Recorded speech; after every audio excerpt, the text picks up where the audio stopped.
Hi, and welcome to Homo Ludens, the channel History and Board Games. Today we're diving into a unique and thought-provoking intersection of current events and gaming. I invited David Dockter to come on the show to talk about his latest design, Defiance, Second Russo-Ukrainian War 2022. It's currently on P500, and this forthcoming board war game aims to simulate the ongoing conflict in Ukraine. This game is a collaboration between David and Mark Herman, who have sought to bring the complexities of ongoing modern warfare on our gaming tables. As we explore this game, we're confronted with the challenges of representing real world conflicts in a respectful and accurate manner. So, in this video, we'll discuss with David the intricate design process behind Defiance, the ethical considerations taken by its creator, and the broader implications of depicting an ongoing conflict today. Enjoy.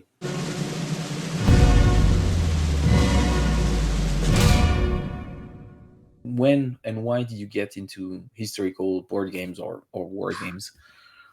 I would say I got a prop Mm, right there. It's about the first book that I really remember reading. I yeah. would say that was probably when I was 10. And my pop was in military intel space, so to speak. And I always loved stories. I mean, there used to be, I'm a lot older than you. There used to be this fantastic series called You Were There with Yeah. Julius Caesar. You Were There with George Washington. Mhm. And I think that's probably the first series of books I read, which led me to Hart's strategy. I think I probably read that when I was 12. I think that's when it was. Those stories were so fantastic, and that's what drew me in. I mean, like all little boys in America, I had little soldiers, and I'd play with my uncles. They used to humor me. They always tell me stories. We'd come over, and you'd have all these little green soldiers at that time, and I'd light them up on one side, and they'd line up the grays on the other, or vice versa, whatever. We were pretty agnostic about which side we were, Yeah. were fighting. That wasn't what mattered. Yeah, I guess. It really didn't matter. That was, a long time ago. But that wasn't because it's not because I had any keen interest, so to speak, in military history when I was, 6 years old or anything like that. It's just, that's what we did. So, but I think because of those You Were There books, I Yeah. just ate those up. I mean, those and what was it? The Alfred Hitchcock, the three kids that were always solving adventures and stuff like that. So because of all of that, that somehow then led me to get a membership in a military history book club when I Yeah. was, again, like 11 years old. And because my dad had experience in that space, I think he, smiled and thought, it gave us something additional to discuss besides Yeah. St. Louis Cardinals.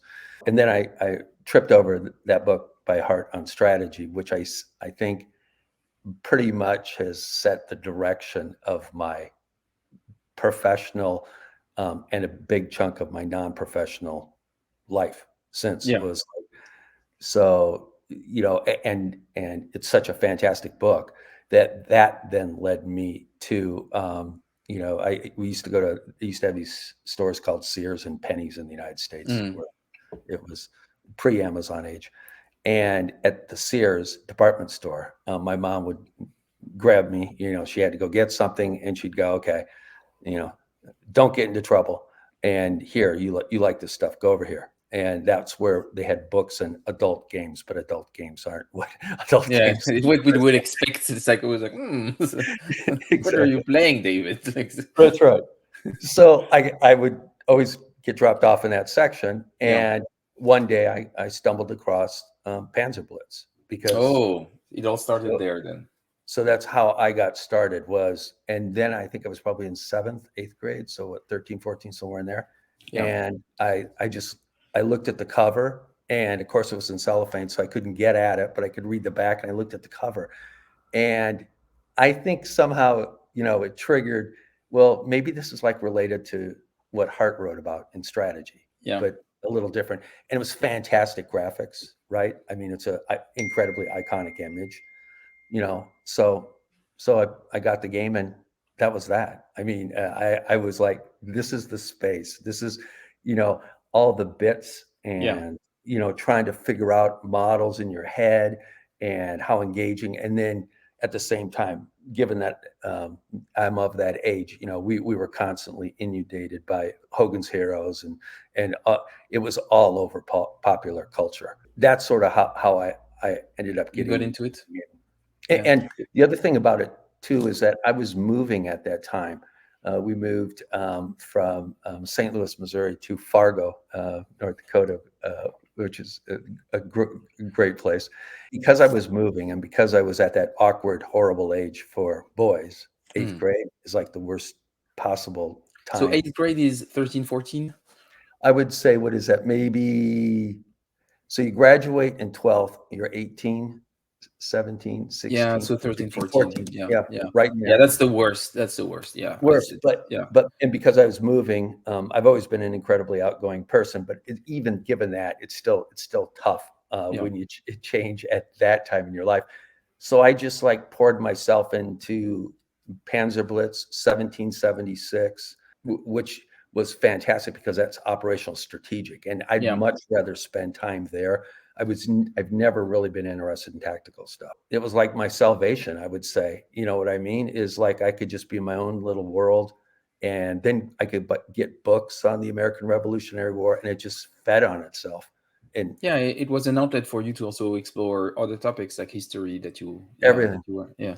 And it's interesting that you're talking about like game books and stuff like this. I had a similar, I think, for me, like choose your own adventure books and stuff like this was also my Yes. entry point into gaming.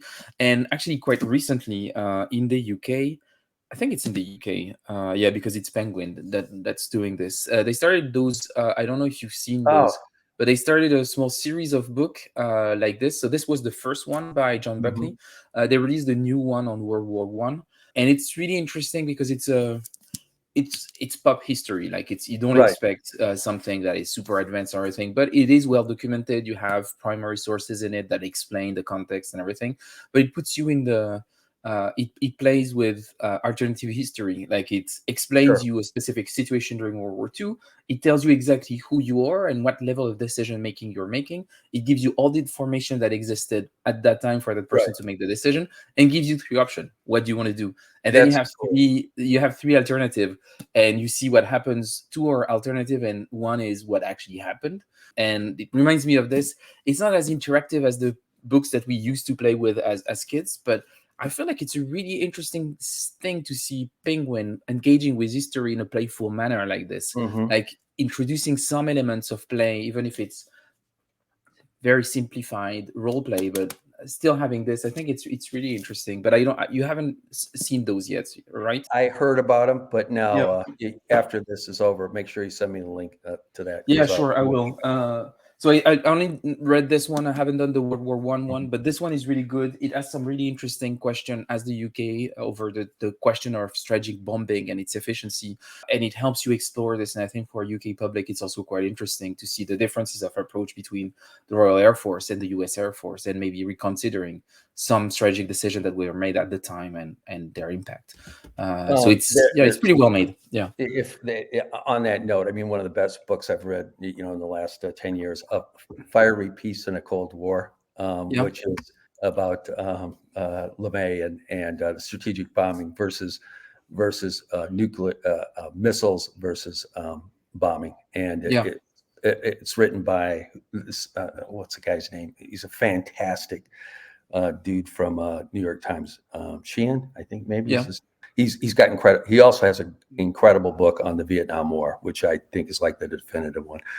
And books like that you just showed, so they get you past what happened into what could have happened and why something Yeah. happened. That I think is at least. I think that's what segments a lot of us uber geeks Yeah. from normal human beings is for some reason we got a chip inside of us, just an unending question of why and how. Yeah, but that's the thing. I think it's we don't want to know what happened. We want to No, understand why, and that's why it happened. And I think correct. it's at the core of our appetite. That's it. And Yes, I think books like this are showing this. yes, And what word game does is like, oh, this is why they did this operation, or this is why they did that specific move, Correct. because it makes sense. You're in the position, and because we are a bit stupid as Right. players, I guess we need Yes. to we need to be shown like what happened, Yes. like why, yeah. And And I feel that's, that yeah, is, so that, and board games and books like that, is, I'm not pessimistic about the future in any way, shape, or form. But I also work, in real life. I work in data science space, yeah. and that to me is one of the things that always worries me and concerns me is, the TikTok generation is, that's not a Y generation, or that's not it's not the same in any way, shape, or form about knowing why something happened. All you want to see is what happened, and that always disturbs me. Is like, Yeah, because it, teaches us to be zombies, and that's about it. but I think it's the same for every generation. They have different outlets that can be worrying. Like I think, like if I think, for example, people of the generation of Mark Herman, I would Hmm. expect that people that were adults when he was a child were probably thinking about comic books, horror comic books that Yes, showed crime, violence, and stuff like this. We're thinking, oh, I'm worried about the generation, man. Like they're actually looking at weird shit. exactly. I probably your generation maybe was more centered around music, like the music that you were listening that people were upset about. And I think like in every generation, I'm pretty sure that some people are going to use TikTok in interesting ways, and probably already the case, surely already the case. I just don't use TikTok because Right. I'm an old man.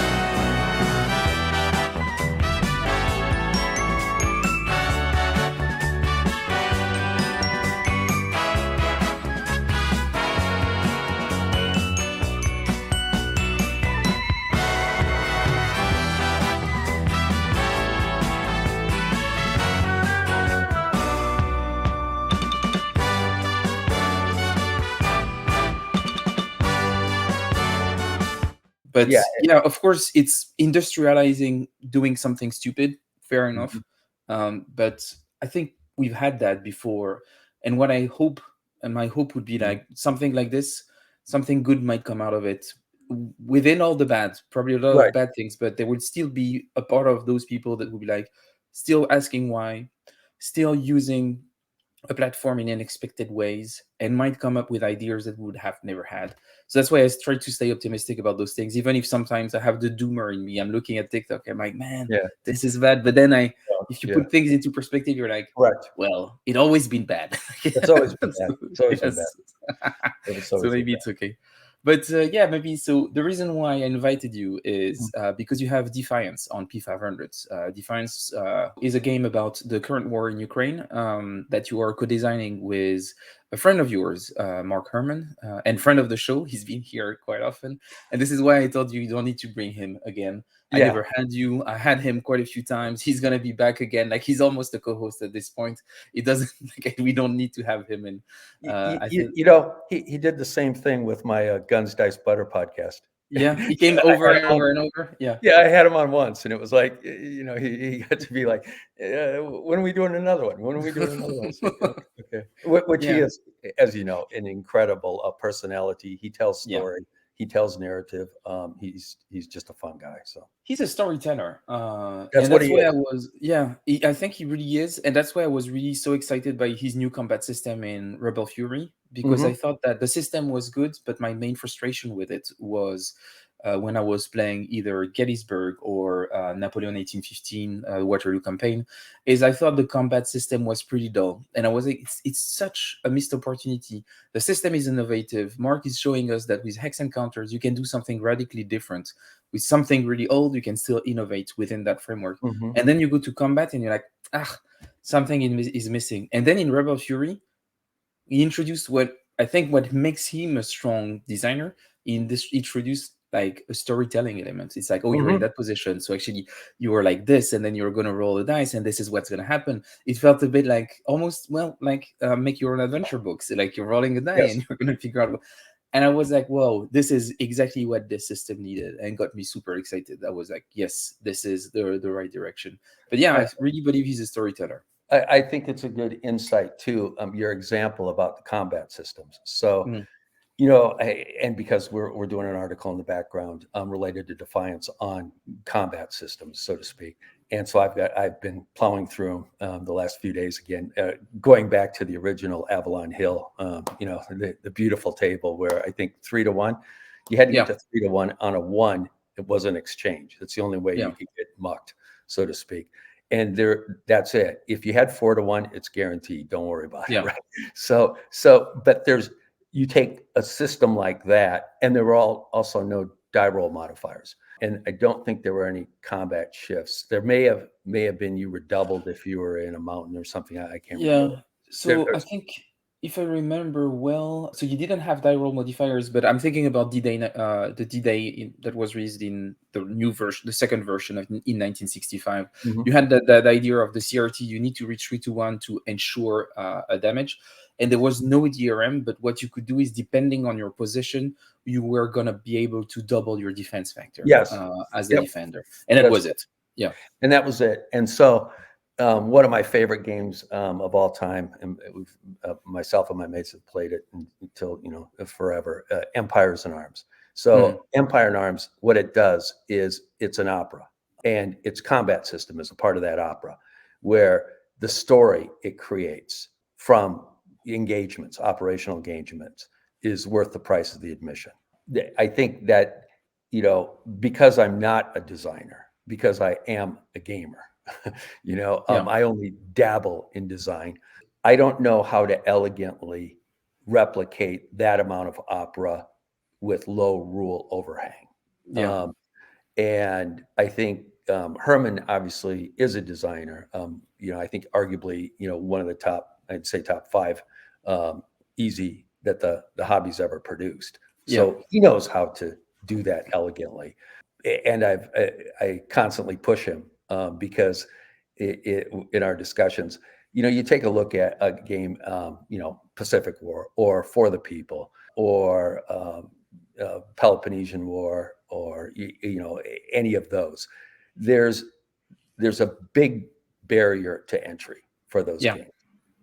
Empire of the Sun, big barrier. I think he struggles with, so how do I make this more accessible to Mm, a wider group? And I think that's why he's designed more of the less complex games, in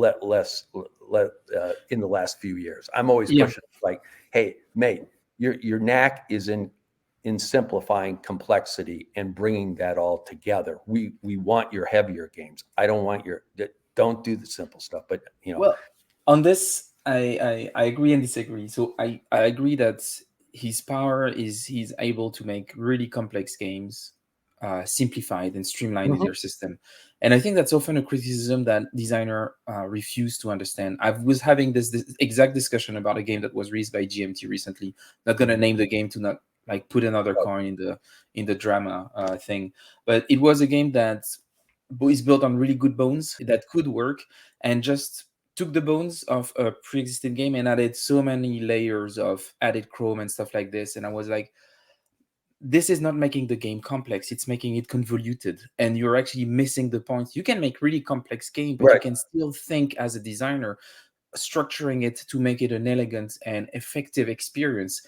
And it's too bad, because there is like historical chrome can be great when used right. well, but if everything is chromy, you don't see the beauty of it. It's just a mess, and people refuse to understand that. And the criticism is not a criticism of complexity. I Mhm. think a game like I've recently been going back into Empire of the Sun because I wanted to engage Mhm. with it more and play a full campaign, which I have never done.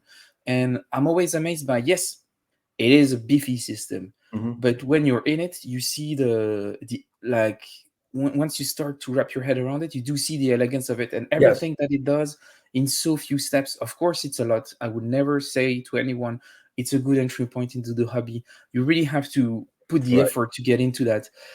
but it's, yeah, there are bits of Chrome here and there where you're like, well, within that beautiful system, you actually have some stuff that sticks out to actually represent something that is a bit specific. But just because it happens a few times makes you notice them more. It's like, oh, this is really a specific situation Right. here. It's not all over the place, and it breaks a bit also the, the flow of it. It makes it somewhat Yes. interesting. Yes. And yeah, so on this I agree. I think it's interesting for him to make complex games and show how he can make something very complex, efficient in terms Yeah. of An complexity. But example of that too. In that, he does sorry. also he Mhm. does also some really good simple games. I think I would be sad if he hadn't done a Washington's War, for example, which is a Absolutely. simple game but Yes. is a Yes. beauty. Yes. And I picked up something recently that I'm really interested in that I'm gonna deep dive into. Also extremely simple, but looks extremely interesting. I don't know if you, I yeah, haven't played it yet, but yeah, I've heard good things about it. if you want to play it live on stream, we can explore the game together. That would be something fun. I would love that because I just got it. Right. I'm currently clipping the counters because I want it to be clean, and I just wanna explore it a bit.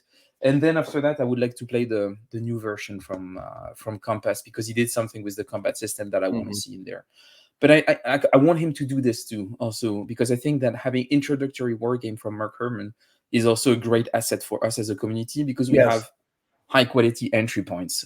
Yes. And I say that as someone who don't always all of his simpler games. I would not name names, but there are some games where I think it's a bit too simple and we're actually Oh, missing yes. the He yeah, he'll tell you. I mean, there's I've told him, I said, "That's garbage." I mean, yeah, I'll never play that again. I play tested it with you. I hate it, and, yes. And God don't bless don't you. yeah, don't bother me with that anymore.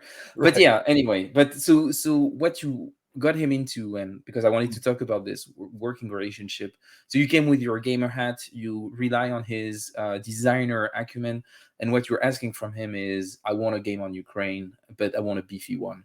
And so I was curious about what are the core mechanics and what are the main Sure. inspiration of this upcoming game. Yeah, and I would say it maybe was the other way, this time, so to speak, Mm, was, again, he contacted me after he got contacted because some people wanted to do a simulation, and I'll yeah, use that usually, more than game with this particular effort of ours is much more simulation than game. Some people, said, "Hey, why don't you do? It'd be cool if you did something on this topic." And so he called me and said, "Let's do this." And I said, "Absolutely, positively, no. I'm too close. I'm in the game I'm in that space right now in yeah, real life, number one. And number two, I hate modern war games. There's like one I've ever liked, the Third World War series, yeah, Persian Gulf and stuff. I think that's fantastic. But that's super old school, super I go you go. I mean, there's yeah. no, it's well before the crazy positive innovations that occurred with card-driven war games, and it's before Euros and everything else. So, but that's the only one. And yes, I do have your next war, Herman. I have a few of the others, but I just don't want to do that. And he said, "Look, there's two reasons we got to do this. Number one, I have a system, Flashpoint Golan, which was used. It's more of a simulation than a game, and Yeah. it, also used in Gulf War, in the real life Gulf Wars, with, the powers that be to map out what's going to happen and how's it happening. Okay, so it's a meaty system, and it models, the evolution in combat that began to really occur in the early 90s. Much deeper, right? And more depth in the battle space and other things. He said, so that's one thing. And oh, by the way, that I love political dynamics in games like you. I'd say he and I share that. Volko Yeah. also is in that space. There's a number of Brian Train. There's a number of us that are really focused on strategic political dynamics. Yeah. I'm not talking about, Democrats and Republicans, none of that junk. I'm Yeah. talking No, about actual politics. Yeah. of Mm. of what drives that. And so that we can build that, we can strap that on to Flashpoint Golan, and it'll work. So that's why we should do this. And number two, you got to tell the story with me, because he knows. I mean, I'm I'm second generation Ukrainian. That's right. So all of my grandparents, all of them are Ukrainian German, so to speak, but we're 100% from Ukraine. And in addition to that, my first real international assignment was in Kiev in 1995, 96. So I lived there for a few years. And I also lived and worked in beautiful Moscow for a while. And I have relationships in both of those spaces. Yeah. So, so he said, you got to do this. And reluctantly, I said, okay. You accepted.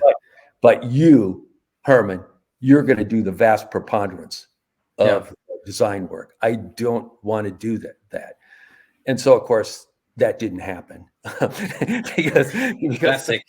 Yeah. because the first thing that happened is Mark's working on a bunch of other games, and Yeah. I'm doing the vast preponderance of all the research on our game because of some other stuff I'm involved in. So in that process, the first thing I said, hey, I've got all this research. Let's get a game. Let's get something on the table. We can start play testing. He said, great idea. Let's do that. I said, fine. Flashpoint Goal on. First of all, send me A copy. Yeah. the document, the Word file, so I can do something with it. And he said, well, we don't have one of those. What do you mean? He said, this was designed in like the early 90s. I don't have the Yeah, file. it disappears. Yeah. Well, what? And I don't have any of that stuff. I said, I am not typing that thing. First of all, I don't like the rules because they're not written in this century. They're like Yeah. how wargamers used to think about writing rules. And you guys at Victor Games did a fantastic job. I'm not criticizing that. People think of it very highly, but it's not written in how any of us talk today or Yeah. think about games. I mean, it's not it. You take a look at Combat Commander or any of the fantastic rule books that have been done. It's like, it's so far from that, man. I am not going to touch this thing. You said we already got this. Quit your crying, doctor. Get it into PDF it or something. I said, I got to take a PDF of the whole thing and then do a cracker on it. And then not only that, 90, I could go on. So this is two incredibly close friends, how they bitch and moan at each other constantly, because we love each other. But we're brothers. So that means, we can beat the hell out of each other intellectually and physically if the occasion. If need be. Yeah. And then drink, 2 minutes later. But anyways, so we did get it into that. And so we started to mess with it. And then about that time, I'd say 6 months into the process, he said, oh, hey, you got to talk to these other dudes. What other dudes? They got this, the Balloon Goes Up series. What GMT is doing this series. Using what? My rules. From Flashpoint Golan? You mean they've already done them? What? So you actually had to redo all of it. Yeah. What did I just do? I was trying to get this. You can't be serious. He goes, come on, quit your crying. Reach out to these guys. So of course I was in contact with those designers, and they were kind of like, here, we took all that old crap and we've already streamlined it and forward. yeah. So then once we got that, then obviously then we started strapping on. We've diverged from that series. So it's not part of the series. It's its own thing. It's its own thing. But Gene from GMT was like, okay, guys, is this the same series or not? No, it's not. Yeah. But if you can play one, you'll be able to play the other. Guaranteed. Okay. I mean, it's the concepts. Yeah, you just don't want to advertise it as a series because it's a bit more distant than that, but they share a lot of DNA in common. It shares the same basic engine, I would say, in terms of operational movement and combat. That's what it shares, Okay. And then it also shares in terms of, back to try to answer some of your questions. So at its core, Defiance is a chit pull HQ formation game, right? There's a cup of chaos, we call it. Yeah. And in this cup are chits for each of the formations. And most of them, in the Russians' case, there'll be like two formations, so to speak. Sometimes in the Ukrainians' case also. Pull out a chit. Okay, good. I can activate the 36th and the 35th Army. Off I go, right? And you do that. You use operational points, depending upon supply level, 6, 9, or I think I've been working too much at it lately. I think maybe 6 is the base if you have normal supply, 9 if you have offensive supply, we call it. And you move, and you also pay movement costs or ops points for combat. Okay, that's if it's a meeting engagement. The other type is you can have a set piece battle, which is I'm not going to do any of that. I'm activating this whole formation. Let's get it on. So who's Yeah. ever touching in contact, tell Yeah. it They all go up and yeah. and toss some dice. That's basically the how you move pieces, and at its core, that's what the game is. A chit pull HQ formation activation game, which surprisingly, I think it works pretty well in terms of a modern conflict, and that's more along the lines of something I would think you would do. Let's say Age of Gunpowder, American Civil War, and before, right? I Yeah. think it would work there. It seems I've been pleasantly surprised. And again, Flashpoint Golan, I think if you talk to any of the old timers and just go on BBG, I mean, it's highly thought of. The game works. Yeah. So that was another, I think, another reason why we're pretty confident the game will work is it's built on a system that already works. So Yeah. Maybe just to start transitioning toward less of the game but more the ideas behind the game, can yes, you tell us what are the objectives of both of the factions? So what are they aiming for? What's basically your victory condition, and what does it represent overall? victory conditions are, yeah, that's a funny term. Herman's been on that page, and I kind of buy what he's saying, and that's where we're going to go. There's not going to be victory because Yeah.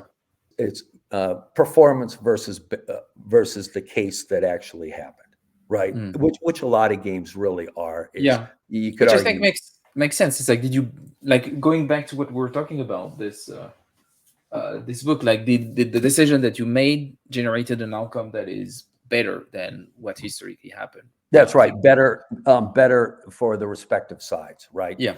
And it's in order also to answer that, I'll give you some of the insight into how we think about the conflict. And for the rest of the discussion, I'm only talking about the initial campaign in Chernihiv and Kiev. That's it. Okay, so up to, let's say, April 3rd, April 4th, Okay. right in there. The first 6 weeks, 5, 6 weeks of the campaign from the Yeah, the 24th, big push. Yeah. big push, right? So when I talk about conflict, that's all I'm talking about. I'm not going to talk about any other front where the Hmm. conflict's going or anything like that in this particular discussion we're having right now. It's pretty clear, obviously, that Putin and Russia thought we'll be greeted as liberators. I think you can argue they believed their own propaganda, as evidenced by bringing, a serious, true story, right? Uniforms to conduct a parade on the main Yeah. street of Kiev. That normally you would make sure we pack that stuff, right? That's at the extreme.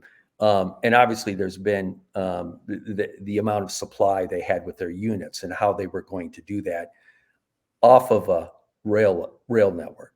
There is no rail network that cuts straight from Belarus to Kiev straight down. The Yeah. rail network goes well around and comes in then from the west. So it's like, we're just going to go, across the country and through forests. I mean, I've had a lot of barbecues in north of Kiev in my day. It's forests, forests, forests, all of it. Tons of it. Yeah. So we're going to go through that, and the roads that go through, they're very limited, and it's one main road. It's out of Teutoburg forest stuff. I mean, you march the Roman legion down the road, guided by a local guide who's helping out the barbarians, so to speak. Yeah. It's like that. That's how we see how it was thought of, the campaign from the Russians' perspective. So the only thing that results out of that will be greeted as liberators is capture of Kiev, deposing the government and installing a puppet regime. That was it. Does that mean that the only way that you can be better than that case then is to actually occupy all of Kiev, right? And eliminate opposition? Hmm. No, in our case, we sort of think, well, if they might have gotten some actual presence closer into Kiev, if they would have cut the supply lines, the rail line coming from the west, which was incredibly critical to Yeah.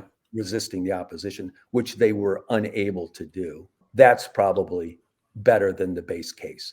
And you can also argue, well, not suffering a strategic rout.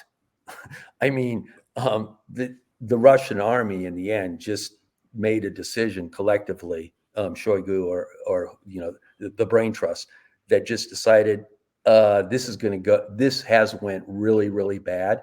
We're Mm. pulling out now. Yeah. In that sense, we all have our views of Russian military leadership, but I thought, and I think Mark would say the same thing. I mean, in terms of saying, "Hey, let's get out. This failed miserably," they were able to do that.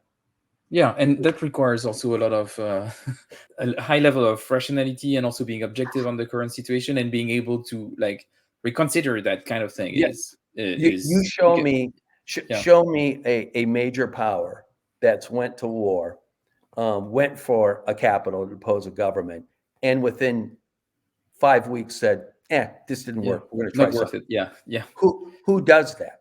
Usually, what you end up is staying for not 5 weeks or 5 months, 5 years, ten yeah, years, 15 years, and then you and keep go, pushing. Yeah, this just didn't work. yeah, Russia, their leadership were able to do that, and for the most part, retreated in good order.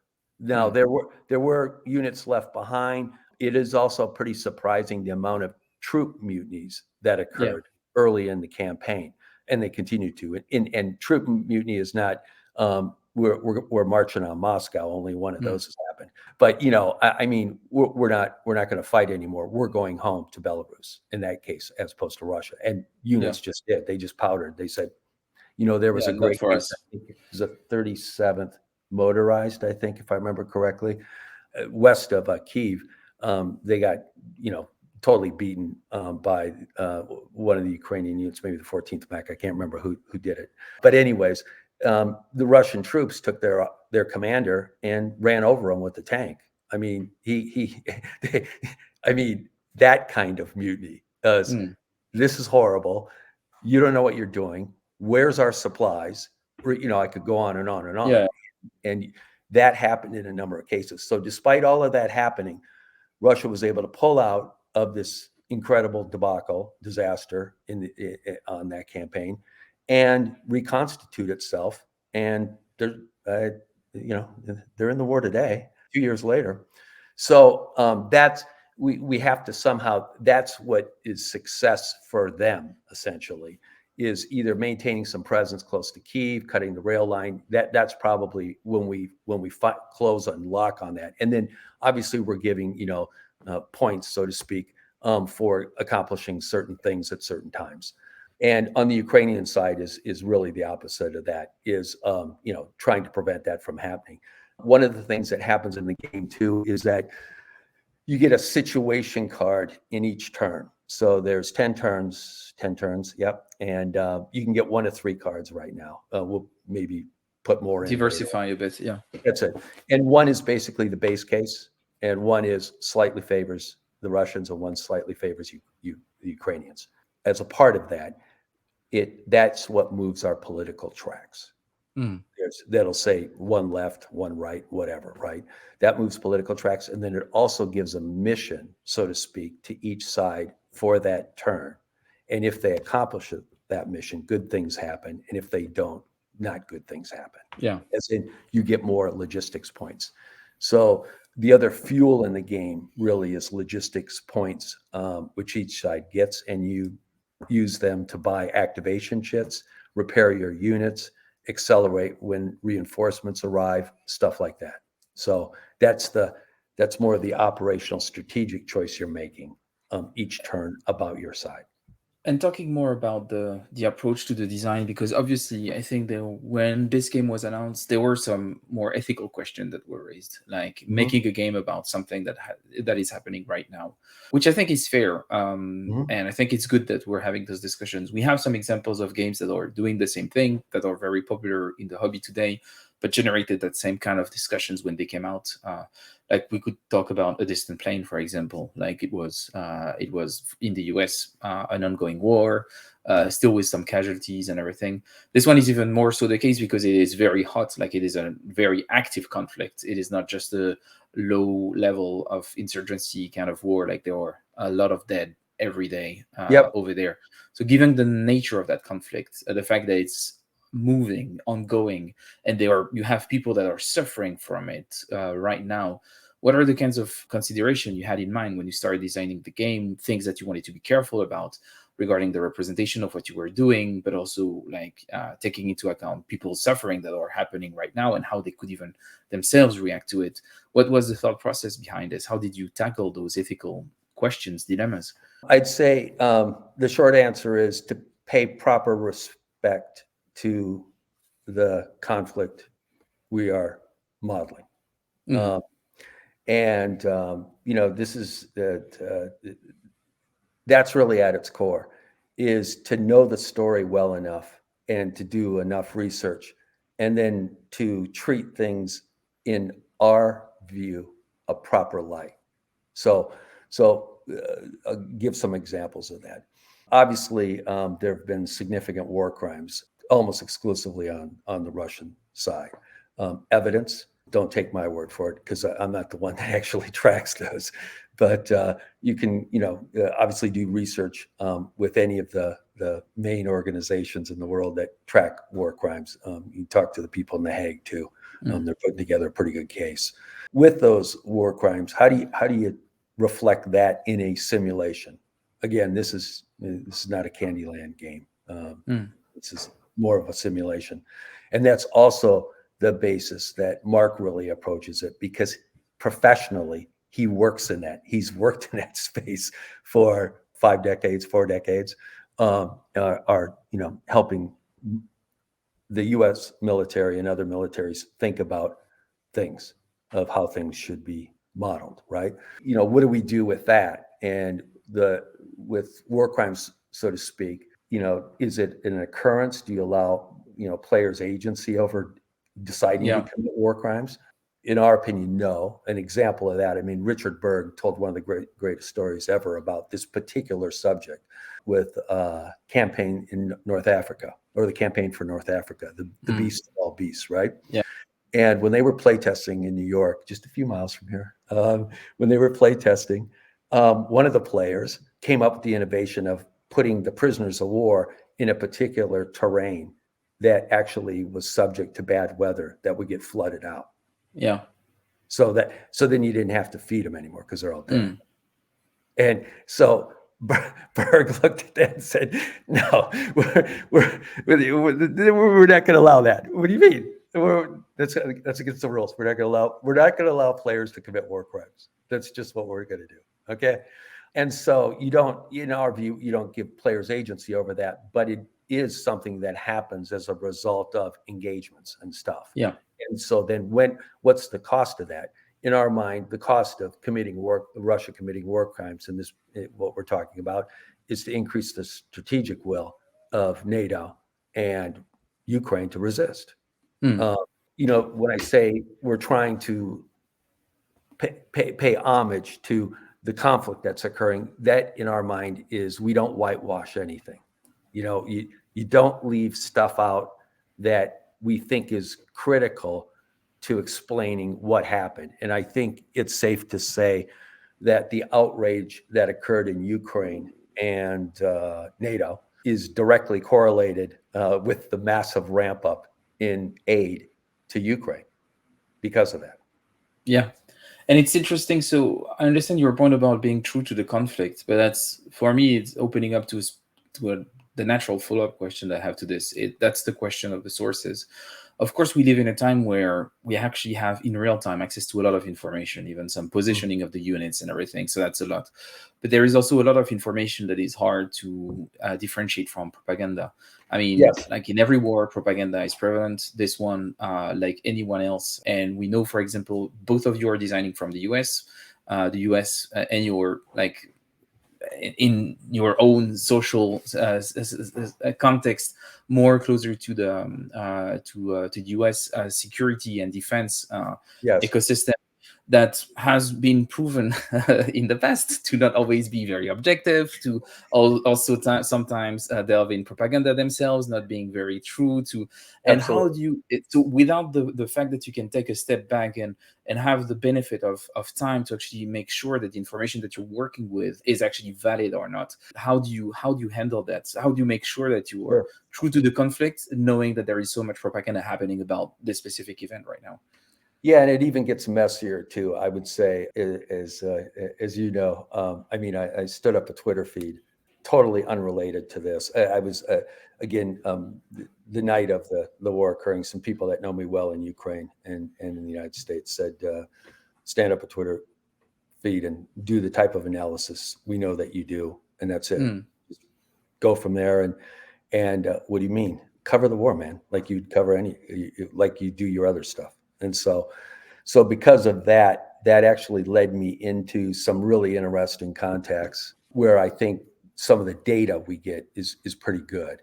That's one part of it. As you said, the data stream to this is incredible. So ISW, right, the agency of record of covering the war on a daily basis operationally is, I mean, the ISW has been incredible since day one. Actually, yeah, the first time they put out something really on it was February 23rd. We never had anything like that I know of in any other conflict with the level of detail. yeah, And the maps aren't so good; they're kind of generic. But then we have incredible mappers. Jomny is probably the best, right? I mean, he was really active at the beginning of the war. There's a couple Polish mappers that are fantastic. That access to operational maps and deep state, right, for the Ukrainians, the Ukraine control map. I mean, the visibility into what's happening. I don't think we've ever had that in any conflict, any place. We're actually what Richard Berg used to say when you're playing a war game. You're basically God. You get to see everything. You got perfect information. You got perfect control of your troops. mm, That was in the old days. You know, thank God the hobby's changed where we've introduced a bunch of chaos into when you try to move a unit from point A to point B, it won't move, it can't move, it'll get yeah, intercepted, a million things. So those days are gone. This bird's eye view, and then obviously you take that in drone space and the Intel net in the background, it's just unbelievable. So to answer your question, I think there's some great primary sources is one of the ways we get it. yeah, Number two, again, as I indicated, I have relationships in Ukraine and Russia, and I talk to people, and I say, "What do you think? You tell me. Well, what's going on? Did you hear about this? So that is totally non-scientific, mm, but I would say it's pretty safe to say Mark and I are not like isolated in the United States thing. The people are designing this game. We're mentally and connected to participants in the conflict and people, fighting the good fight. My mates that I talk to in Kiev, safe to say, they're the ones paying this price. They're the yeah, ones. They're the ones in the field, man. They're the ones in the trench. This is what they're not. They ain't sitting in some chair like I am on my fat ass. They're they're in this fight.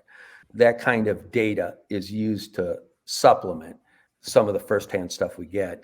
mm, And then also, again, it's as I said, I work in the data science space. So does Herman. So we love data. We love data. This is what we yeah. But do. if you love data, from trade, like because I also work in this space that when you start modeling data, well, we have that saying that every model is false, but some of them are useful, and you know that Yeah. having data doesn't prevent the fact that you're going to make mistakes, or that actually you are not going to make mistakes. You're actually going to shape the way you're going to portray the information in Yes. a way. So it doesn't mean, for me, it's not a good safeguard. I think it's a good attitude toward, and it's a great material, but it doesn't prevent any risk from being Not at playing all. by. All it does is it helps us prove or disprove hypothesis. That's Yeah. how we Okay. use it. Yeah. Okay, so we have a hypothesis about X.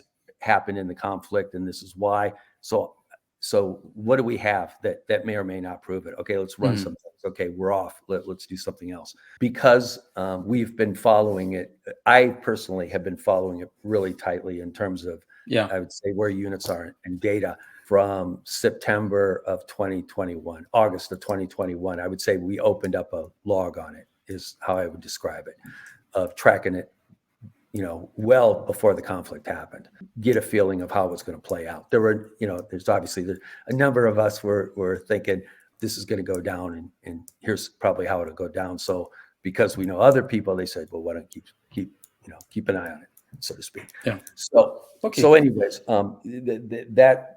that's where sort of we get our data from.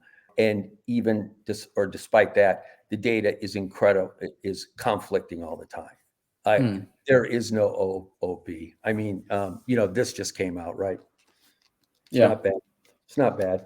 When I've been doing research for the game, I have 10 views of what the OOB were.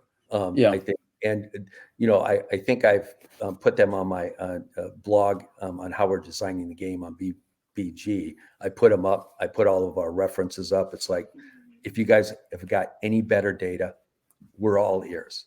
Yeah. And oh, by the way, the 10 OOBs are all in conflict with each other, to the point that they don't know when you even go on Wikipedia and take a look at the Kiev campaign, like I did for giggles today. And the 35th Army for the Russians is in the west, coming towards Kiev, and the 36th is in the east. Jomny, who I respect more than Wikipedia, he's got it flipped. I've got other OOBs. It's like, no, well, where were all the? Does that mean that you're going to take a stand on what you think is the most probable, or you're going to make variable scenarios for people to? Yeah, two things. First of all, Herman said, "Hey, in the end, put a stake in the ground, Doctor. Yeah. Quit messing around. I've been messing around with this OOB for over 2 years." He said, "Come on, shouldn't get off the pot." And what do you mean? We're going to have what we think was the historical situation. That's going to be the base game. That's what's going to be the base game, and that is the base game. In addition to that, we're going to have a couple scenarios on each side of that base game that much more favor Ukraine, slightly favor Ukraine, somewhat favor Russia, very much favor Russia in terms of the units that could have been deployed and how the conflict reasonably could have went or taken off. One of our views is that, this wasn't a 50-50 deal. This was, I don't know. I mean, stats, GDP was, give you some stats off the top of my head. Russia's GDP was 14x Ukraine at the beginning of the war. Yeah. How you measure Air Force strength in our book, I think we've got it at 17x. Tank strength, 14x. Population, 3.6x. Yeah. Military budget, I think the latest one we had is 12x versus the Ukrainians. Yeah. This is a 50-50 thing. Harry Rowland of Empire and Arm, Australian Design Group. One time I asked him to take a look at 15 historical conflicts and tell me the losing side, what was their real chance to win? What was the Brits' chance to win in the American Revolutionary War? What was the CSA's chance to win the American Civil War? Generally, a lot of those will kind of be around 30, 1 in 3 chance is his view, and sounds good to me. This was I would say, well less than 1 1/3 chance that the Ukrainians could prevail. Defined as cause not Russia losing. a rout, or to decide we got to get out of here today. We're done. So you start thinking about that, and then you have to say, well, how are you going to model that? Are you going to make each of the Ukrainians Supermen? Super strong. Yeah. Is that how we're going to do this? Well, what are the dials and levers we have to reflect what happened? And you can't just rely upon counters. You can't rely upon the strength of units. Other dynamics in the game have to be occurring such that we could replicate what actually happened. Yeah. So anyways, one of the theories we've got is that because the Russians were so heavily favored, if they would have went further to the west in Belarus and come down on a rail line, which it looked like they were going to do up to the launch of the invasion, no one knows what happened. There's a lot of chatter. There's always been a lot of chatter. Essentially, Belarus and parts of it, the army mutinied, said, we're not doing this. Yeah. And to the point of sabotaging the rail lines. And Mm. so something happened where the Russians didn't go further west, which would have cut the supply line with Kiev Yeah. or with Poland. So that's one of the things that'll be one of the things you can play out is what would have happened if that What would happened. have? Yeah, that's interesting. Did I address your ethical question? Not really, but Okay, you can. good. But we don't have a lot of time left. That's why, because I have to go soon. I'm looking at the clock, but you can come back and we'll finish the discussion on the Good. ethical part. You talked about other stuff that I thought was interesting, so we'll have to go back to it. And maybe last question to about Defiance specifically, and maybe more about yourself reflecting, because like putting yourself in a game like is a lot of effort, and you're always wondering, why am I doing this? What is the impact that it's gonna have, and is it worth it? Like, because it's a lot of effort for not a lot of things coming back through, and sometimes more bad things coming out of it. Well, And you I you were have you to were say, I think I've said this before. In terms of being war profiteers, Herman and I making money off of the misery of human beings, I yeah, calculated. not much. Yeah. Yeah, I calculated the other day. I actually, on an hourly inflation adjusted basis, it will be less than I made at A&W as my first job in my life. Less than Yeah. being a fry cook. It's actually less than that. Yeah, it's not, you're not making it out of money, and you get also a lot of discussion after that, and all Yeah. this. So it's not, yeah, it's not like when the game is done, it's done. But thinking about this, so you Mhm. put yourself into this and doing that. And I know that it was interesting because you showed Little Hearts book at the beginning, which is in like a very influential historian, but also known for one of the stuff that he left in history, which is the myth of the clean Wehrmacht. Like he was the Mhm. one who initiated that idea that, oh, actually the Wehrmacht, they were the good guys in all this, which was disproven afterwards, Yeah. and but stayed as a prevalent myth, and we still have people to this day that are getting confused. And that's one of the things that he left. Are Mhm. you, when you're thinking about this game, worried about something that you might leave, that you don't want to leave? If there is one thing that you don't want to people to get out of this work, what is it? Is there something that you're anxious about as the That game is that about to is be a that is a damn good question. And the fact that I don't have an answer for you is, and it's fine, because you're going to come back on the show, so you can think about it, reflect. but that also shows you how egotistical and self-centered designers are. Yeah. We don't even. It's like, no, you know what I mean? Because what you're asking us to think, which is a great question, is what are you guys doing? Are you worried about you're going to get something wrong? And in that sense, we're not. And the reason we're not is not we're going to get a bunch wrong. And Yeah. as Mark has described, a part of the impetus of the game is a first draft of history, because he read this book that was written by someone after the American Civil War. I think it came out two years later, Yeah. and he thought it was fantastic because this person had obviously written it as the conflict was occurring. And it was a great way to get insight into how did people that were trying to model this, We're thinking about it at the how did time. they Yeah. think about it? So he says, Doctor, what's going to be great is people are going to hold up our game 10 years from now and go, look at what idiots these guys were. And we're like, that's cool. That's cool. For some reason, the data set and all of the stuff we thought about, this is how we thought it came out as it was happening. And Hmm. and maybe that'll provide benefit for somebody. But Yeah.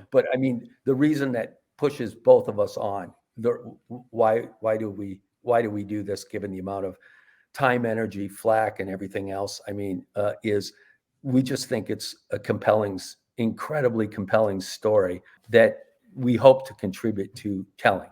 That's it. Yeah. But think about the risk, and we can have the follow-up discussion, because one of the things that I wanted to do, and we talked a bit about it. Actually, we've talked about it for years.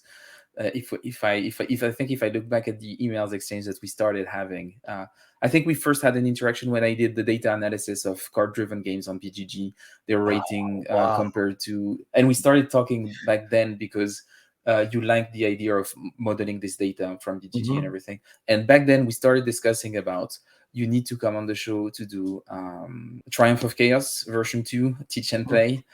So you have now a formal invite that is Thank you. recorded that you have Yes. to say yes to, and then I can tell you, wait, David, you said that you were going to come. So are you coming in the future? Let's say Yes. within the next 3 months for a teach and play of your game Triumph of Chaos. I would like that. Yeah. I That don't would get be a great. chance to play that much anymore because we're working on this mess. I played it a few times. I would say I've made my criticism pretty openly about the game. I really like the game. I really like it, but sometimes it's infuriating because it's hard to parse that rule book, and there is so much in it.